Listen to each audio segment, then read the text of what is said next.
ക്രിസ്തുവിനായി, പ്രവർത്തിച്ചാൽ ക്രിസ്തുവിനായി, മരിച്ചാൽ ക്രിസ്തുവിനായി.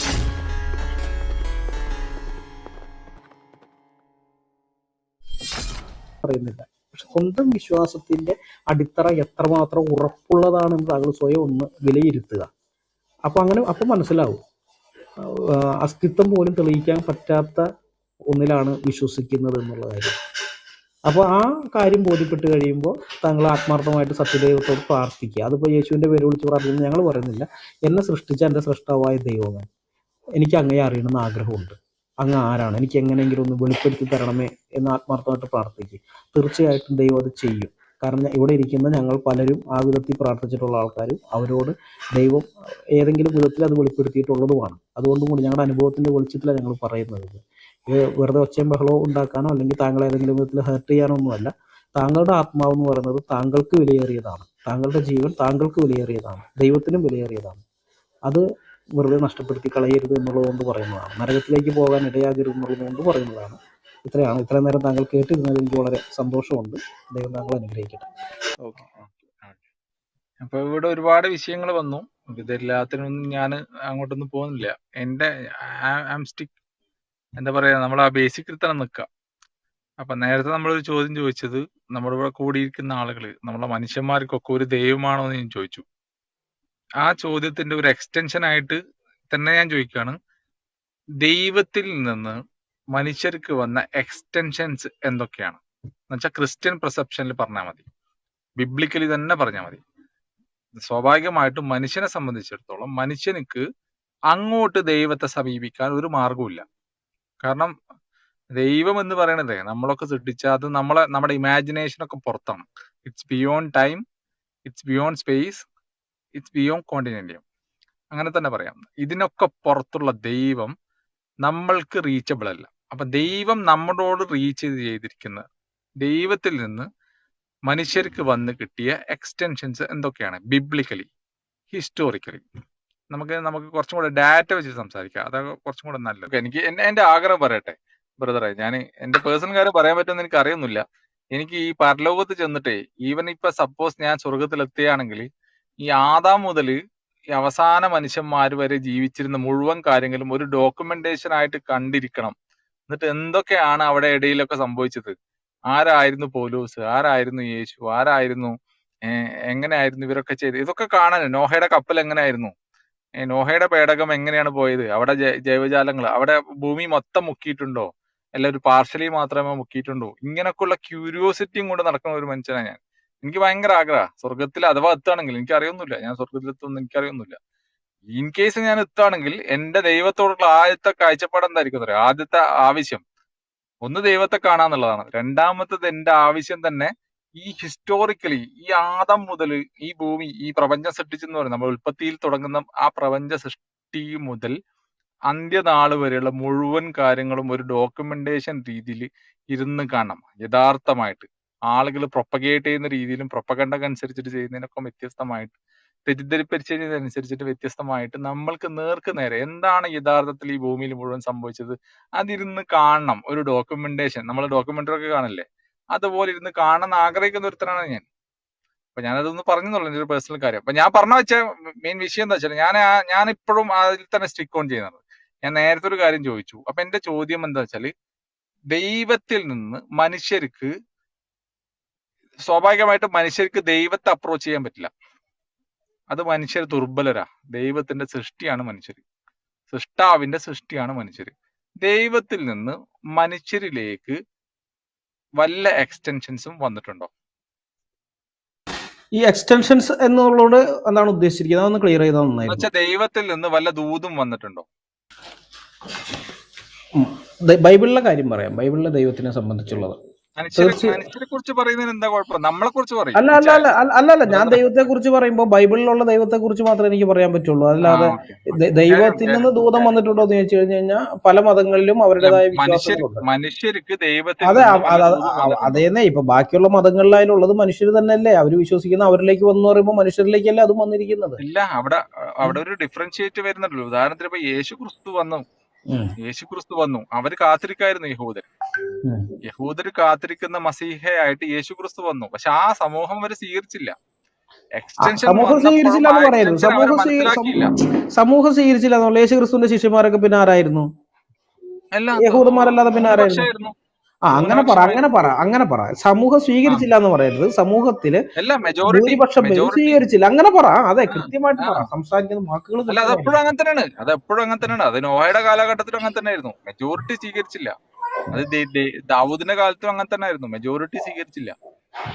അല്ല, അതെപ്പോഴും അങ്ങനെ തന്നെയാണ്. ദാവീദിന്റെ കാലത്ത് അങ്ങനെയൊന്നുമില്ല. ദാവീദിന്റെ കാലത്ത് ഓ, കംപ്ലീറ്റ് എല്ലാവരും ദാവീദിനെ സ്വീകരിച്ചു. ബിബ്ലിക്കലി പ്രൂവ് ചെയ്യാൻ പറ്റുമല്ലോ, ദാവൂദിന്റെ തീർച്ചയായിട്ടും കാലത്ത് ബിബ്ലിക്കലി മെജോറിറ്റി പ്രൂവ് ചെയ്യാൻ സ്വീകരിച്ചു. പറ്റും. ദാവീദിനെ പ്രവാചകനായിട്ട് അന്നുള്ളവർ അംഗീകരിക്കുകയും ദാവീദിനെ കീഴടങ്ങുകയൊക്കെ അല്ല, ചെയ്തതാണ്. മെജോറിറ്റി സ്വീകരിച്ചില്ല അന്നും. ഇല്ല ഇല്ല ഇല്ല ഇല്ല, മെജോറിറ്റി എന്നല്ല. ദാവീദിനെതിരായിട്ട് നിന്നത് വളരെ അപൂർവം കുറച്ച് ആൾക്കാർ മാത്രമാണ്. അത് അധികാരത്തിന് വേണ്ടിയുള്ള മത്സരമൊക്കെ അതാണ് ഉള്ളൂ. ഞാൻ പറഞ്ഞേ, മെജോറിറ്റി അല്ല, സ്വീകരിച്ചില്ല എന്ന് ഞാൻ പറഞ്ഞു. മെജോറിറ്റി സ്വീകരിച്ചു എന്ന് വിരലെണ്ണാവുന്ന ചില ആൾക്കാർ മാത്രം ദാവീദിനെതിരെ നിന്നിട്ടുണ്ട് അധികാരത്തിന്. അത് രാഷ്ട്രീയ കാരണങ്ങളാണ്. നോഹയുടെ കാലത്തോ? നോഹയുടെ കാലം എന്ന് പറഞ്ഞു കഴിഞ്ഞാല് നോഹയുടെ കുടുംബം മാത്രമേ ഉണ്ടായിരുന്നുള്ളൂ, ബാക്കിയുള്ളവരാരും ഉണ്ടായില്ല. ഉണ്ടായില്ല. അപ്പൊ നമ്മൾക്കെന്താ മനസ്സിലാവുന്നത്?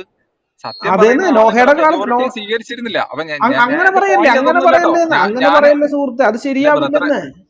ചില ആളുകളുടെ കാര്യത്തിൽ അങ്ങനെ പറ. ഞാനതൊരു ആർഗ്യുമെന്റ് ആയിട്ട് എടുത്ത് പറഞ്ഞല്ല. ഞാൻ പറയണമെന്ന് വെച്ചാല്, വന്ന് കിട്ടുന്ന എക്സ്റ്റൻഷൻസ് ആളുകൾക്ക് എപ്പോഴും മനസ്സിലായിക്കൊള്ളണമെന്നില്ല. ഉറപ്പല്ലേ? അല്ല, പറയും താങ്കൾ സംസാരിക്കാൻ. അതാ പറഞ്ഞ, യേശുക്രിസ്തുവിനെ പ്രതീക്ഷിച്ചിരിക്കുന്ന സമൂഹമായിരുന്നു യഹൂദർ, അല്ലെ? വാഗ്ദത്ത മസീഹ് വരുന്ന കാത്തിരുന്ന സമൂഹം. അവർ യേശുക്രിസ്തുവിനെ മനസ്സിലാക്കിയില്ല. എന്താ റീസൺ? എന്താ ബ്രദറെ, അനിൽ ബ്രദർ, എന്തുകൊണ്ട് യേശുക്രിസ്തുവിനെ ആ മസീഹായി മനസ്സിലാക്കി? ഞാൻ ചോദിച്ചല്ലോ, യേശുക്രിസ്തുവിനെ അവര് കാത്തിരിക്കുന്ന ഒരു മസീഹ്, അവര് കാത്തിരിക്കുന്ന മസീഹിനെ ആ സമൂഹത്തിലുള്ള ഭൂരിപക്ഷവും, മെജോറിറ്റി ഓഫ് ദ പീപ്പിൾ എന്തുകൊണ്ട് സ്വീകരിച്ചില്ല? എന്തുകൊണ്ട് ക്രൂശിച്ചു? ക്രൂശിച്ച കാര്യമൊക്കെ പറയാം. അവിടെ അതിനേക്കാൾ മുമ്പ് ആദ്യം ചോദിച്ച കാര്യത്തിൽ ഇവിടെ ദൈവത്തെക്കുറിച്ച് അല്ലെങ്കിൽ ദൈവത്തിൽ നിന്ന് ദൂതന്മാർ വന്നിട്ടുണ്ടോ എന്നുള്ള കാര്യം നോക്കിയാൽ ബൈബിൾ അത് വന്നിട്ടുണ്ടെന്ന് വളരെ വ്യക്തമായിട്ട് പറയുന്നു. എന്തുകൊണ്ട് അങ്ങനെ വരേണ്ടി വന്നു എന്നുള്ള കാര്യം, ഒന്ന്, ഈ ദൈവത്തെക്കുറിച്ചുള്ള അറിവും മനുഷ്യന്റെ പരിമിതിയും ഒരു പ്രധാന ഘടകമാണ്. അതായത് മനുഷ്യന്റെ തലച്ചോറ്, അതിനൊരു പരിമിതിയുണ്ട്. എന്തൊരു കാര്യം അറിയുന്നതിനൊരു പരിമിതിയുണ്ട്. ദൈവമാണെങ്കിൽ ഒരു പരിമിതിക്കുള്ളിൽ ഒതുങ്ങുന്നവനല്ല, അനന്തമായി കിടക്കുന്നവനാണ്. അപ്പോൾ അനന്തതയെ ഉൾക്കൊള്ളാൻ മനുഷ്യന്റെ തലച്ചോറിന് ബുദ്ധിമുട്ടുണ്ട്. ദൈവം മനുഷ്യനെ സൃഷ്ടിച്ചിരിക്കുന്നത് തന്നെ ദൈവത്തെ അറിയാൻ വേണ്ടിയിട്ടാണ്. യേശുക്രിസ്തു ഭൂമിയിൽ വന്നതിന്റെ കാര്യമായിട്ട് യോഹന്നാൻ 17:3 നമ്മൾ വായിക്കുന്നുണ്ട്, ദൈവത്തെ അറിയാൻ വേണ്ടി തന്നെയാണ് വന്നതെന്നൊക്കെ ഉള്ള കാര്യം. അപ്പൊ ഇവിടെ റോമാലേഖനത്തിൽ നമ്മൾ വായിക്കുന്നുണ്ട്. റോമാലേഖനം 1:19 നമ്മൾ വായിക്കുന്നത്, ദൈവത്തെക്കുറിച്ച് അറിയാവുന്നത് അവർക്ക് വെളിവായിരിക്കുന്നുവല്ലോ. അപ്പൊ അറിയാവുന്നതെന്ന് പറയുമ്പോൾ അതിന്റെ അർത്ഥം എന്താണെന്ന് വെച്ച് കഴിഞ്ഞാൽ, എത്രത്തോളം ഒരു മനുഷ്യൻ അല്ലെങ്കിൽ മനുഷ്യർ ഒരു മനുഷ്യനല്ല, മൊത്തത്തിൽ മനുഷ്യന്റെ തലച്ചോറിന്റെ അവന്റെ ബുദ്ധിയിൽ എത്രത്തോളം ദൈവത്തെക്കുറിച്ച് അറിയാൻ പറ്റുമോ അത്രത്തോളം കാര്യങ്ങൾ ദൈവം മനുഷ്യർക്ക് വെളിപ്പെടുത്തി തന്നിട്ടുണ്ട്, തന്നെ കുറിച്ച് വെളിപ്പെടുത്തി തന്നിട്ടുണ്ട്. ആ വെളിപ്പെടുത്തൽ എന്ന് പറയുന്നത് അത് ദൂതന്മാരിലൂടെ മാത്രമല്ല. നമ്മൾ വായിക്കുമ്പോൾ ഇങ്ങനെയാണ്, അത് ദൈവത്തെക്കുറിച്ച് അറിയാവുന്നത് അവർക്ക് വെളിവായിരിക്കുന്നു, ദൈവം അവർക്ക് വെളിവാക്കിയല്ലോ. അവന്റെ നിത്യശക്തിയും ദിവ്യത്വവുമായി അവന്റെ അദൃശ്യ ലക്ഷണങ്ങൾ ലോക സൃഷ്ടി മുതൽ അവന്റെ പ്രവൃത്തികളാൽ ബുദ്ധിക്ക് തെളിവായി വെളിപ്പെട്ടു വരുന്നു, അവർക്ക് പ്രതിവാദമില്ലാതിരിക്കേണ്ടതിന് തന്നെ.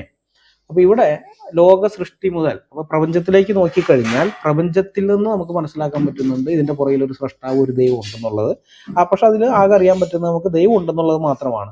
പക്ഷെ ആ ദൈവം ആരാണ് എന്ന് വ്യക്തമായിട്ട് അറിയണമെങ്കിൽ, വ്യക്തിപരമായ ദൈവത്തെ അറിയണമെന്നുണ്ടെങ്കിൽ ദൈവം തന്നെ കുറിച്ച് വെളിപ്പെടുത്തിയിരിക്കണം. അതാണ് വിശുദ്ധ ബൈബിൾ എന്ന് പറയുന്ന, ഞങ്ങൾ തിരുവെഴുത്ത് എന്ന് പറയുന്ന ആ ഗ്രന്ഥം, ഈ പുസ്തകം. അപ്പൊ ഇത് മനുഷ്യനെ സംബന്ധിച്ച് ദൈവത്തിന്റെ സത്തയെക്കുറിച്ചോ ദൈവത്തിന്റെ ആഴങ്ങളെക്കുറിച്ചോ പൂർണ്ണമായി അറിയാൻ മനുഷ്യന് സാധിക്കുകയില്ല.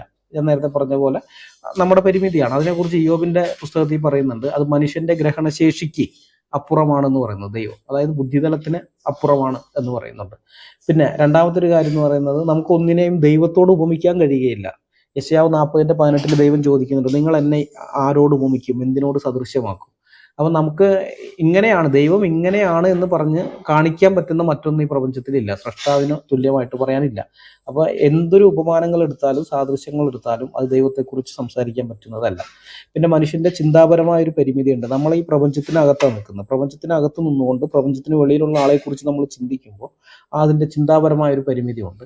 പിന്നെ ഈ ആരെങ്കിലും കുറെ എത്രത്തോളം മനസ്സിലായോ ആ മനസ്സിലായ കാര്യം മറ്റൊരാളെ പറഞ്ഞു കൊടുക്കുമ്പോൾ, അല്ലെങ്കിൽ ഇപ്പോൾ ദൈവം തന്നെ മനുഷ്യനോട് പറയുമ്പോൾ ഭാഷയുടെ കുറേ പരിമിതിയുണ്ട്. പല കാര്യങ്ങളും ഇപ്പൊ നേരത്തെ നമ്മൾ ദൈവത്തിന്റെ നാമത്തെ കുറിച്ച് ചോദിക്കുമ്പോൾ ഞാനാകുന്നു എന്ന് ദൈവം പറയുന്നത്, അത് മനുഷ്യന്റെ ഭാഷാപരമായ പരിമിതി മനസ്സിലാക്കിയിട്ട് ദൈവം പറയുന്നതാണ്. കാരണം വിശദീകരിച്ചത് പറയുകയാണെങ്കിൽ കുറേ ഉണ്ട് അതിനകത്ത്. ഞാനാകുന്നു എന്ന് പറയുമ്പോൾ താൻ എങ്ങനെയുള്ളവനാകുന്നു എന്നുള്ള കാര്യവും ഇതെല്ലാം വിശദീകരിച്ച് പറയേണ്ടി വരും. അപ്പൊ അതിനെ ചുരുക്കി പറയുകയാണ് അവിടെ, അതേ നിർവാഹമുള്ളൂ അവിടെ. അപ്പൊ ഇങ്ങനെയൊക്കെയുള്ള ഈ പരിമിതികളെല്ലാം ഉള്ളത് കൊണ്ട് മനുഷ്യന് ദൈവം നേരിട്ട് തന്നോട് കാര്യങ്ങൾ പറയാതെ, വെളിപ്പാട് ലഭിക്കാതെ ആ ദൈവത്തെക്കുറിച്ച് അറിയാൻ സാധിക്കുകയില്ല. നമ്മൾ ഈ 3 ഡയമെൻഷൻ ലോകത്ത് ജീവിക്കുന്നു, ദൈവം വേറെ ഏതോ ഒരു ലോകത്താണ്. നമുക്ക് തൊട്ട് മുകളിലുള്ള 4th ഡയമെൻഷൻ ലോകത്തുള്ള കാര്യത്തെക്കുറിച്ച് പോലും നമുക്കറിയാൻ സാധിക്കുന്നില്ല. അങ്ങനെയുള്ളൊരു സ്ഥിതിയിലാണ് നമ്മളുള്ളത്. അപ്പൊ പിന്നെ ഏതോ ഡയമെൻഷനിലുള്ള ദൈവത്തെ നമുക്ക് എങ്ങനെയാണ് മനസ്സിലാക്കാൻ പറ്റുക? അറിയാൻ പറ്റുകയില്ല. അപ്പോൾ അതുകൊണ്ട് ഈ പ്രവാചകന്മാരിലൂടെ ദൈവം തന്നെ കുറിച്ചുള്ള വെളിപ്പാടുകൾ കൊടുത്തു. ഇവിടെ ആ വെളിപ്പാട്, റെവലേഷൻ എന്ന് പറയുന്നത് അത് ഇൻഫോർമേഷൻ അല്ല. ഇൻഫോർമേഷനിൽ നിന്ന് വ്യത്യസ്തമായിട്ടിരിക്കുന്നു വെച്ചാൽ കാര്യങ്ങളുണ്ട്, ഭാവിയെക്കുറിച്ചുള്ളതാകാം, ചിലപ്പോൾ കഴിഞ്ഞ കാലങ്ങളാകാം. അതൊക്കെ പറയുമ്പോൾ തന്നെ അതോടൊപ്പം തൻ്റെ എക്സിസ്റ്റൻസിനെ കുറിച്ചും കൂടി പറയുന്നുണ്ട് ദൈവം. അതുകൊണ്ടാണ് അത് റെവലേഷൻ ആയിരിക്കുന്നത്. അതില്ലായിരുന്നെങ്കിൽ, ദൈവത്തിന്റെ എക്സിസ്റ്റൻസിനെ കുറിച്ചുള്ള കാര്യം ദൈവം പറഞ്ഞില്ലായിരുന്നെങ്കിൽ അത് കേവലം ഇൻഫോർമേഷൻ മാത്രമേ ആയിരിക്കുകയുള്ളൂ.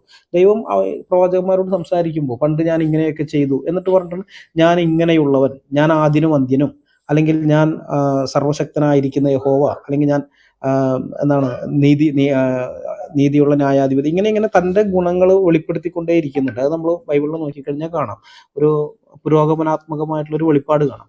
അപ്പൊ ഇങ്ങനെയുള്ള ഈ റെവലേഷൻ ഇതിന്റെ അടിസ്ഥാനത്തിലാണ് ദൈവത്തെക്കുറിച്ചുള്ള, ദൈവത്തിന്റെ ഉണ്മയെക്കുറിച്ച്, ദൈവത്തിന്റെ സത്തയെക്കുറിച്ചുള്ള കാര്യങ്ങൾ ഇതിനകത്ത് വരുന്നത് കൊണ്ടാണ് അത് കേവലം ഇൻഫോർമേഷൻ ആകാതെ അത് റെവലേഷനായിട്ട് മാറിയിരിക്കുന്നത്.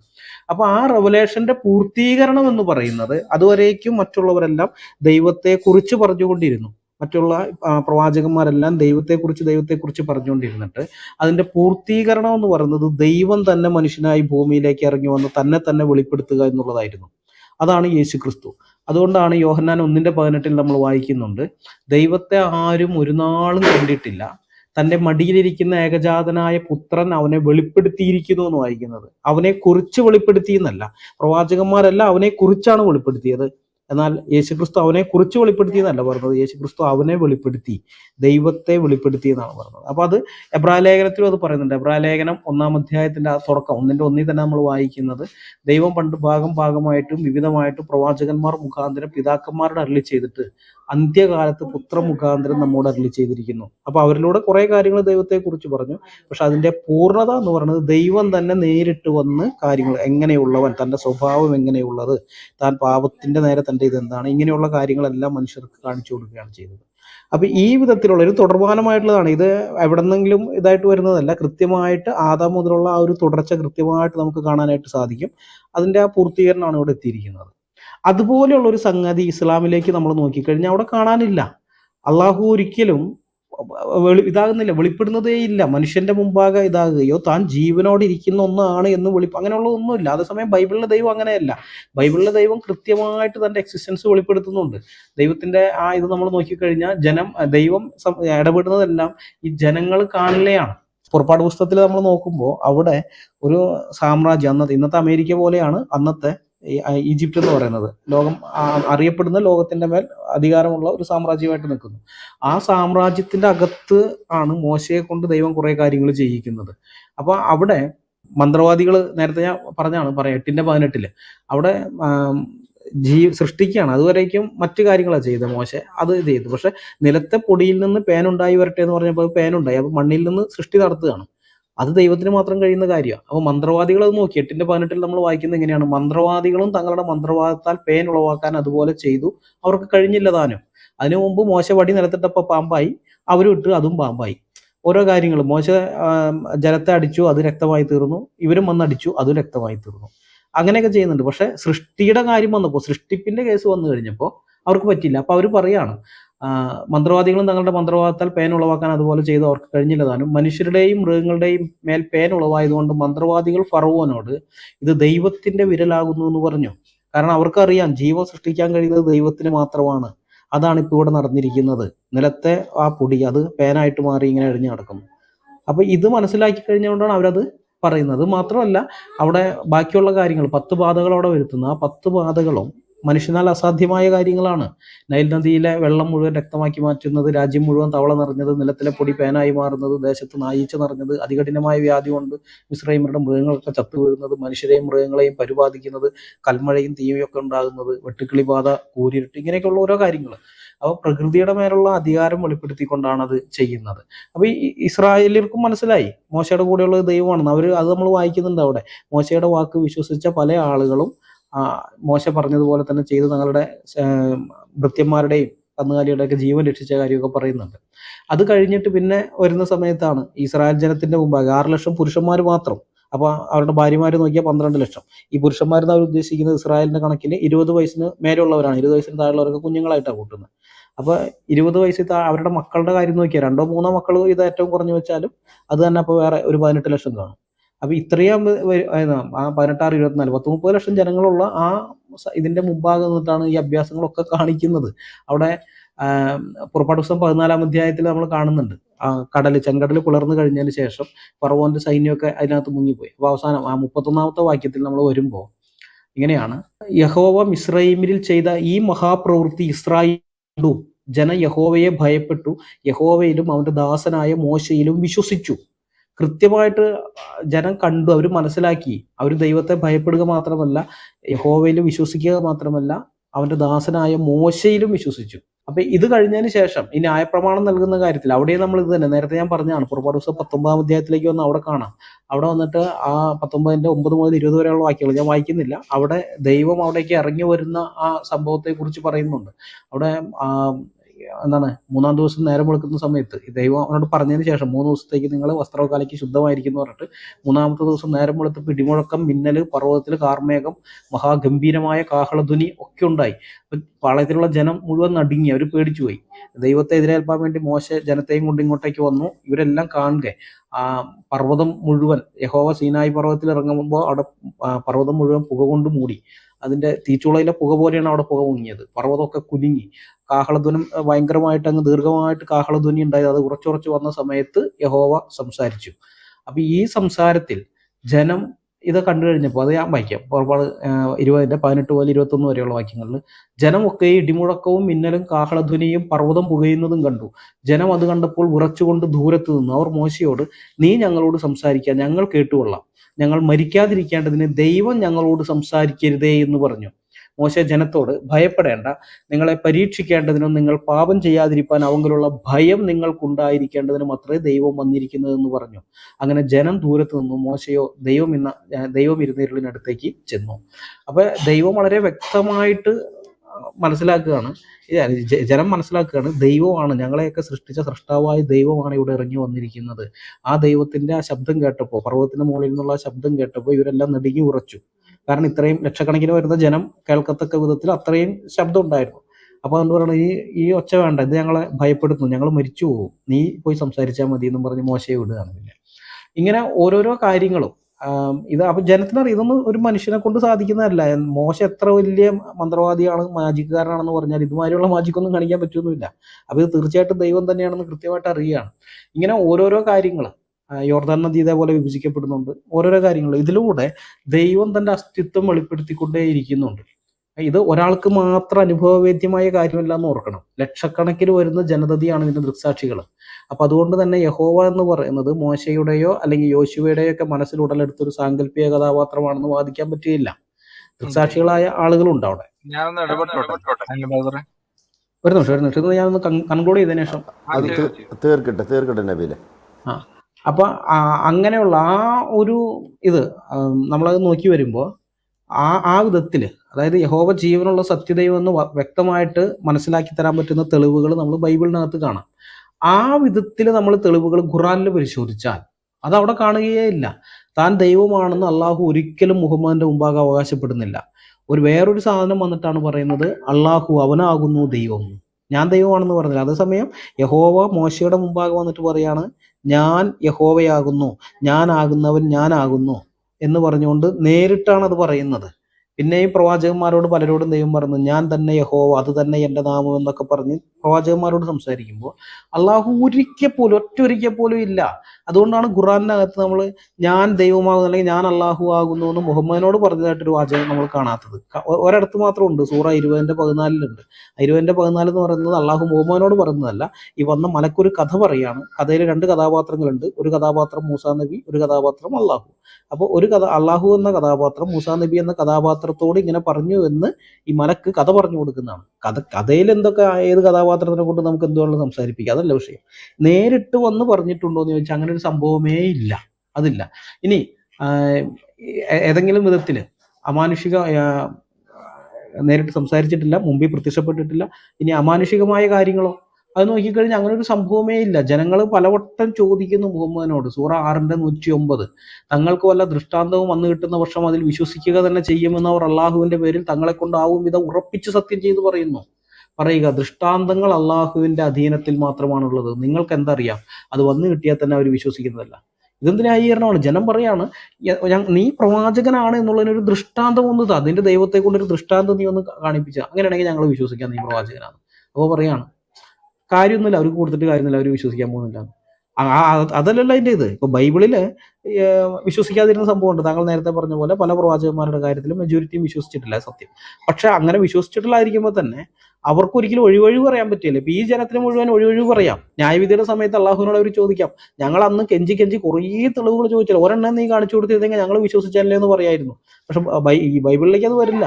അവിടെ ആ ജനത്തിന്റെ മുമ്പാകെ ഇഷ്ടംപോലെ തെളിവുകൾ യേശു ചെയ്യുന്നുണ്ട്, അല്ലെങ്കിൽ മറ്റു അപ്പോസ്തലന്മാർ ചെയ്യുന്നുണ്ട്.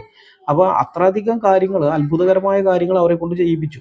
എന്നിട്ട് അവർ വിശ്വസിച്ചില്ല. അപ്പൊ പിന്നെ അതിന്റെ കുറ്റവാളികൾ അല്ലെങ്കിൽ ഉത്തരവാദിത്വം അവർ തന്നെയാണ്, ആ മനുഷ്യരാണ്. കാരണം ഇത്രയും തെളിവ് അവിടെ വന്നിട്ട് അവർ വിശ്വസിച്ചില്ല. ഇവിടെ അങ്ങനെയല്ല. ഇവിടെ ഇവർ കൊടുത്തിട്ട് കാര്യമില്ല, കൊടുത്താൽ വിശ്വസിക്കില്ല എന്നാണ് പറയുന്നത്. പിന്നെയും ഇതായിട്ട് സൂറ 10:20, 13:7, 11:12, 13:27, 17:90 മുതൽ 93 വരെ ഇങ്ങനെയൊക്കെയുള്ള പല ഇടങ്ങളിലായിട്ട് ഇതേ കാര്യം ചോദിക്കുന്നുണ്ട് അവര്. ഒരു തെളിവ് ഇല്ല, ഒരിടത്ത് പോലും കൊടുക്കുന്നില്ല. അപ്പൊ പിന്നെ റെഫറൻസ് ഒന്ന് പറയാമോ? 10:20 മുതൽ ബാക്കിയുള്ളത് ആൾക്കാർ ശ്രദ്ധിക്കുന്നുണ്ട്, എഴുതുന്നുണ്ട്. 10:20 അടുത്തത് 10:20, 13:7, 11:12,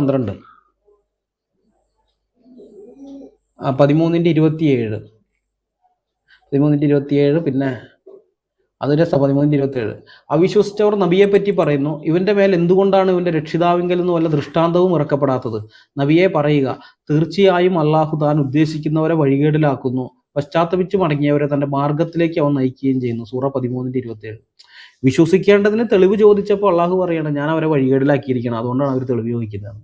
ഇതൊക്കെയാണോ ഒരു മറുപടി? ഇതാണോ ന്യായീകരണം? അങ്ങനെയൊന്നുമല്ല. കൃത്യമായിട്ട് ഈ ഇസ്രായേൽ ജനത്തിൽ വേറൊരു സംഭവം ഉണ്ട്, അത് ഞാൻ പറയാൻ വിട്ടുപോയി. അതായത് ഇവരെ ഈ യോർദാൻ നദി കടന്ന് അക്കരെ കടക്കുന്ന സമയത്ത് ദൈവം ഒരു കാര്യം പറയുന്നുണ്ട് അവരുടെ അടുത്ത്.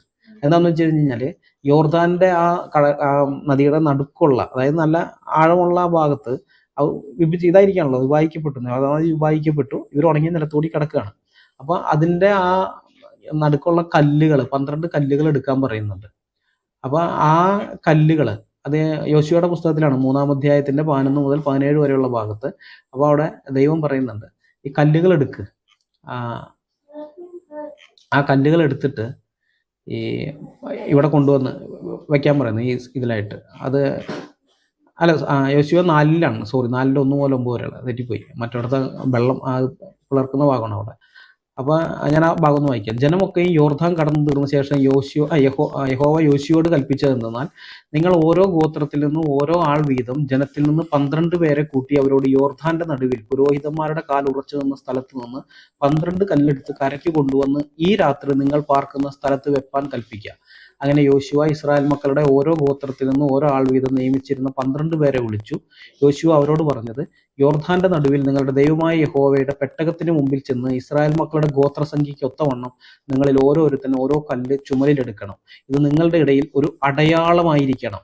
ഈ കല്ല് എന്ത് എന്ന്, ഇതാണ് അടയാളം എന്താണെന്നുള്ളതാണ് പറയുന്നത്. ഈ കല്ല് എന്ത് എന്ന് നിങ്ങളുടെ മക്കൾ വരുംകാലത്ത് ചോദിക്കുമ്പോൾ യോർദാനിലെ വെള്ളം യഹോവയുടെ നിയമപ്പെട്ടകത്തിന്റെ മുമ്പിൽ 2ആയി പിരിഞ്ഞത് നിമിത്തം തന്നെ എന്ന് അവരോട് പറയണം. അത് യോർദാനെ കടന്നപ്പോൾ യോർദാനിലെ വെള്ളം 2ആയി പിരിഞ്ഞതുകൊണ്ട് ഈ കല്ല് ഇസ്രായേൽ മക്കൾക്ക് എന്നേക്കും ജ്ഞാപകമായിരിക്കണം. യോശുവ കൽപ്പിച്ചതുപോലെ ഇസ്രായേൽ മക്കൾ ചെയ്തു. യഹോവ യോശുവയോട് കൽപ്പിച്ചതുപോലെ ഇസ്രായേൽ മക്കളുടെ ഗോത്രസംഖ്യയ്ക്കൊത്തവണ്ണം 12 കല്ല് യോർദാന്റെ നടുവിൽ നിന്ന് എടുത്തവർ തങ്ങൾ പാർത്ത സ്ഥലത്ത് കൊണ്ടുപോയി വെച്ചു. യോർദാന്റെ നടുവിലും നിയമപ്പെട്ടകൻ ചുമന്ന പുരോഹിതന്മാരുടെ കാൽ നിന്ന സ്ഥലത്തും യോശുവ 12 കല്ല് നാട്ടി. അവ ഇന്നു വരെ അവിടെ ഉണ്ട്. അപ്പൊ ഇതെന്തിനു വേണ്ടി എന്ന് വെച്ച് കഴിഞ്ഞാൽ ഇത് യോശുവ 4:1 മുതൽ 9 വരെ. ഇത് വരും തലമുറയിലുള്ളവർ നിരീശ്വരവാദികളായി എന്ന് വെച്ചോ, യഹോവ ദൈവമൊന്നുമല്ല, ദൈവമൊന്നും ഇല്ല, അതൊക്കെ വെറുതെ ആണെന്നൊക്കെ പറഞ്ഞു കഴിഞ്ഞാൽ അങ്ങനെയുള്ളവരെ വിളിച്ചുകൊണ്ട് വന്ന് കാണിക്കാൻ വേണ്ടിയിട്ടാണ് ഇത് അടയാളമായിട്ട് അവിടെ വെച്ചിരിക്കുന്നത്. ഈ കല്ല് കാണിച്ചു കൊടുത്തിട്ട് അവനോട് പറയണം, ഇതേ ഈ യോർദാൻ നദിയുടെ ആഴത്തിൽ കിടന്ന കല്ലാണ്. നമ്മുടെ പിതാക്കന്മാരെ ദൈവം ഇങ്ങോട്ട് കൊണ്ടുവന്നപ്പോൾ ഈ നിയമപ്പെട്ടകം പിടിച്ച പുരോഹിതന്മാർ കടന്ന സമയത്ത് തന്നെ യോർദാൻ നദി വിഭാഗിക്കപ്പെട്ടു, 2ആയിട്ട് മാറി. അപ്പോൾ ആ സമയത്ത് കിട്ടിയ കല്ലാണിത്, അതാണ് എടുത്തുകൂടെ കൊണ്ടുവച്ചിരിക്കുന്നതെന്ന് പറഞ്ഞ് അവരുടെ മുമ്പാകെ തെളിവ് കൊടുക്കാനാണ്. ദൈവം എങ്ങനെ പ്രവർത്തിച്ചു എന്നുള്ള കാര്യം, ദൈവം ഉണ്ടെന്നും ഒരു നദിയെ തന്നെ അവൻ വിഭാഗിച്ച് 2ആക്കി മാറ്റി എന്നൊക്കെ അവർക്ക് തെളിവ് കൊടുക്കാനാണ്. ബൈബിളിലെ ദൈവം അങ്ങനെയാണ്, അന്ധമായി വിശ്വസിക്കാൻ പറയുന്നതേയില്ല.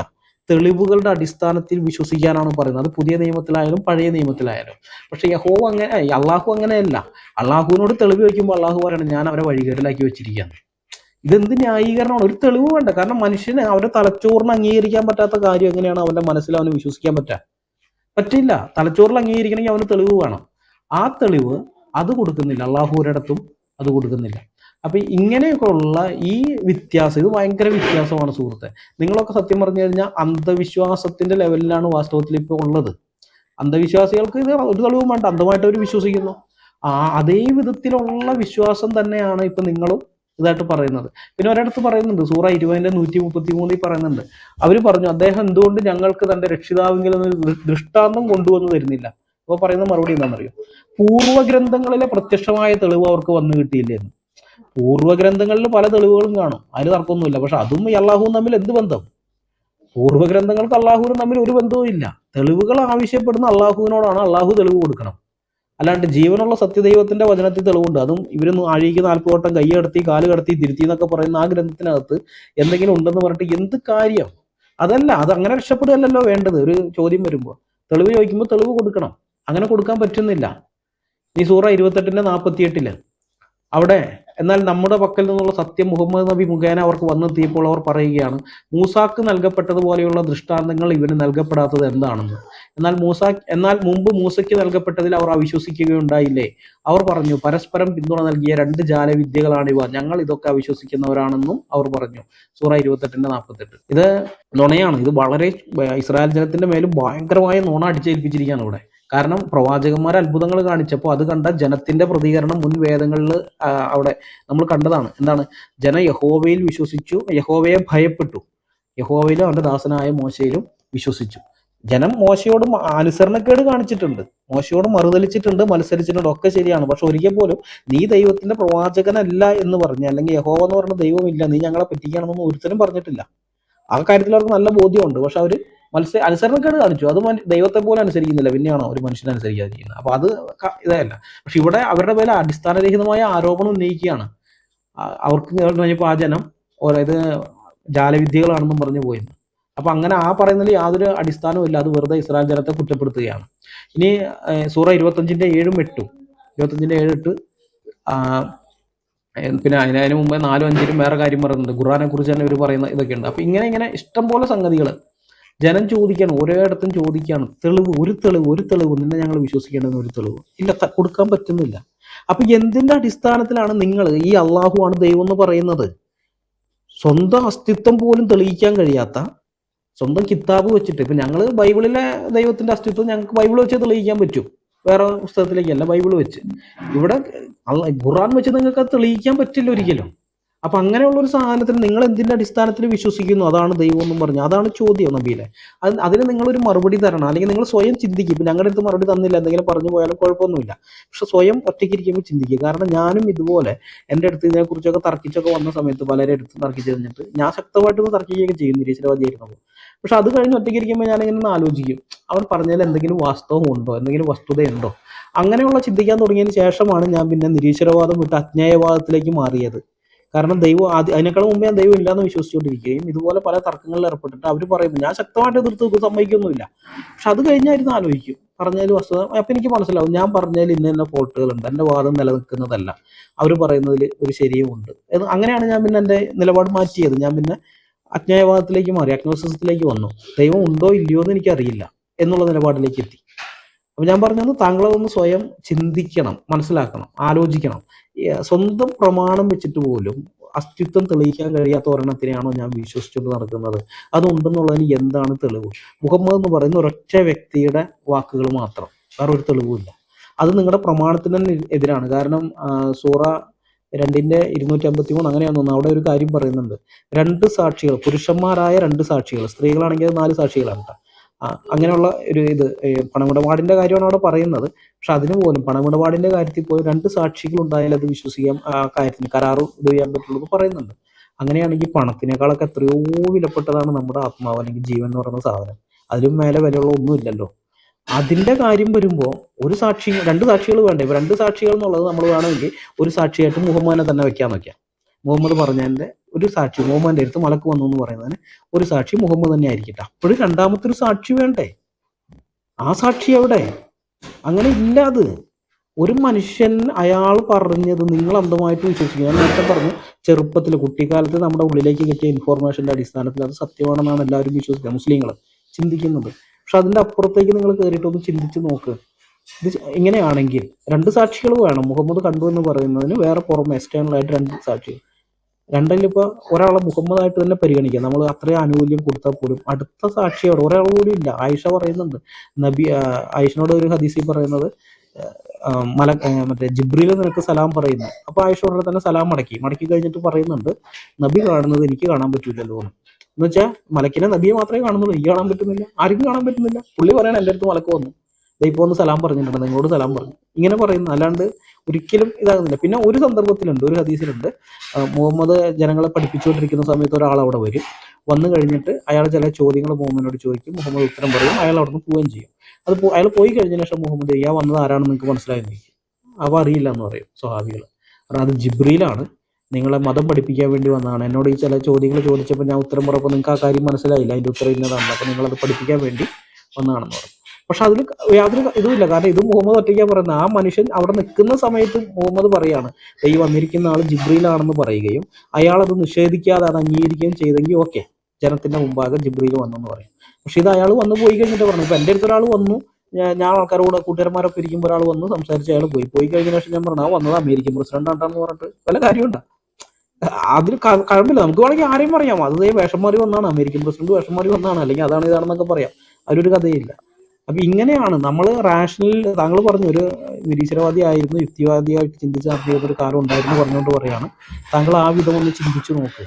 അപ്പൊ താങ്കൾക്ക് ഇത് മനസ്സിലാവും. ഈ പറയുന്നുണ്ട് നമ്മൾ അടിസ്ഥാന അങ്ങോട്ടും ഇങ്ങോട്ടും വെറുതെ വാക്കും വഴക്കും ഉണ്ടാക്കുന്നതൊന്നുമല്ല, അതൊക്കെ വിട്ടുകള. എന്നിട്ട് ഇങ്ങനെ ഒന്ന് സ്വയം ചിന്തിക്കും. താങ്കൾ ക്രിസ്തുവിനെ കുറിച്ച് അതൊക്കെ മാറ്റിവെക്കും. ബൈബിളിലേക്ക് വരണമെന്നേ ഞാൻ പറയുന്നില്ല. പക്ഷെ സ്വന്തം വിശ്വാസത്തിന്റെ അടിത്തറ എത്രമാത്രം ഉറപ്പുള്ളതാണെന്ന് താങ്കൾ സ്വയം ഒന്ന് വിലയിരുത്തുക. അപ്പൊ മനസ്സിലാവും. അസ്തിത്വം പോലും തെളിയിക്കാൻ പറ്റാത്ത ഒന്നിലാണ് വിശ്വസിക്കുന്നത് എന്നുള്ള കാര്യം. അപ്പോൾ ആ കാര്യം ബോധ്യപ്പെട്ട് കഴിയുമ്പോൾ താങ്കൾ ആത്മാർത്ഥമായിട്ട് സത്യദൈവത്തോട് പ്രാർത്ഥിക്കുക. അതിപ്പോൾ യേശുവിൻ്റെ പേര് വിളിച്ച് പ്രാർത്ഥിക്കുന്നത് ഞങ്ങൾ പറയുന്നില്ല. എന്നെ സൃഷ്ടിച്ച എൻ്റെ സൃഷ്ടാവായ ദൈവമേ, എനിക്ക് അങ്ങയെ അറിയണമെന്ന് ആഗ്രഹമുണ്ട്, അങ്ങ് ആരാണ്, എനിക്ക് എങ്ങനെയെങ്കിലും ഒന്ന് വെളിപ്പെടുത്തി തരണമേ എന്ന് ആത്മാർത്ഥമായിട്ട് പ്രാർത്ഥിക്കുക. തീർച്ചയായിട്ടും ദൈവം അത് ചെയ്യും. കാരണം ഇവിടെ ഇരിക്കുന്ന ഞങ്ങൾ പലരും ആ വിധത്തിൽ പ്രാർത്ഥിച്ചിട്ടുള്ള ആൾക്കാരും അവരോട് ദൈവം ഏതെങ്കിലും വിധത്തിൽ അത് വെളിപ്പെടുത്തിയിട്ടുള്ളതുമാണ്. അതുകൊണ്ടും കൂടി ഞങ്ങളുടെ അനുഭവത്തിൻ്റെ വെളിച്ചത്തിലാണ് ഞങ്ങൾ പറയുന്നത്. ഇത് വെറുതെ ഒച്ചയും ബഹളവും ഉണ്ടാക്കാനോ അല്ലെങ്കിൽ താങ്കളെ ഏതെങ്കിലും വിധത്തിൽ ഹേർട്ട് ചെയ്യാനോ ഒന്നുമല്ല. താങ്കളുടെ ആത്മാവ് എന്ന് പറയുന്നത് താങ്കൾക്ക് വിലയേറിയതാണ്, താങ്കളുടെ ജീവൻ താങ്കൾക്ക് വിലയേറിയതാണ്, ദൈവത്തിനും വിലയേറിയതാണ്. അത് വെറുതെ നഷ്ടപ്പെടുത്തി കളയരുത് എന്നുള്ളതുകൊണ്ട് പറയുന്നതാണ്. നരകത്തിലേക്ക് പോകാൻ ഇടയാകരുത് എന്നുള്ളതുകൊണ്ട് പറയുന്നതാണ്. ഇത്രയും നേരം താങ്കൾ കേട്ടിരുന്നതിൽ എനിക്ക് വളരെ സന്തോഷമുണ്ട്. ദൈവം താങ്കളെ അനുഗ്രഹിക്കട്ടെ.